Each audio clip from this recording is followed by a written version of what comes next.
So, we're going to talk about the three core systems that exist that all of our economic systems today have kind of pulled ideas from or evolved from. So, we don't see a lot of these in their purest form existing in the world because, like I said, countries grow, they evolve, and so they move away from where they originally started at. But it's still important to get an idea of where we came from on these. So, just a refresher here on economic systems and what they are. When you hear that phrase, we're basically talking about how society organizes itself to answer those three basic questions: what to produce, how to produce, for whom to produce for, in order to provide for the people that are living there. Typically, economic systems, we look at countries and what is that country doing? What does their economy look like? But this can be more regional. This can be more local. Here in Huntington, our system might look different than what a town in southern Indiana looks like, or Ohio, or Texas. Just like our states are different, and like our countries are different, right? So that's basically what we're looking at, though. How does a group of people decide how to use their resources in order to provide for each other? Okay, so the first system is called a traditional system. Pretty much all economies started this way and have evolved from it, out from it.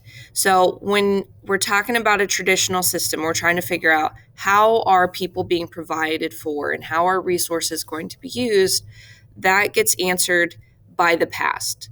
Okay, for a traditional economy, the allocation of scarce resources is based on the ritual, the habit, the custom, or their tradition, hence the name traditional, right? So that's going to be answering that question. What are we going to make? What we've made in the past. How are we going to do it? How we've always done it.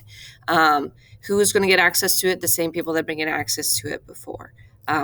So not a lot of change happens here with this system because honoring the past is the most important thing. And if you go against that, you're going against their whole system, basically. All right. So you're not going to see a country like the United States be a traditional economy. We're too big. This only works in the very small groups because it has more of like a family feel to it. And you can't do that when there's a large group of people here. So when we do see somewhat traditional economies existing, they're like tribes in South America, Central America, Africa. There's some groups in Canada. The Inuits would be like this. There's groups in Mongolia that would be like this. So you're not going to see large scale looking like this. In a traditional economy, there wouldn't be really any money because the barter system is what would be used. So gaining wealth and acquiring wealth would look different. And it really wouldn't even be that important for people in this society because the idea here is just providing for each other. It's going to be more of not always hunter gatherer, but more kind of that style where you're making the things that you need, you're growing the things, you're finding food for what you need. Everybody's getting what they need, and there's not a lot of excess luxury items that come with that. Okay, so some pros here that would be really great with this system is that you know what your role is. There's no questioning what you're going to do with your life or anything like that because you're born into it, right?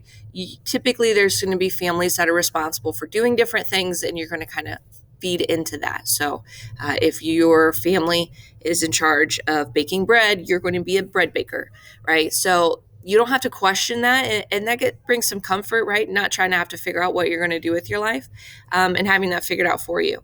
The how to produce is also really well established, right? If you're doing things the way it's always been done for sometimes hundreds or thousands of years, that process has been perfected, right? And so you can make some really quality things.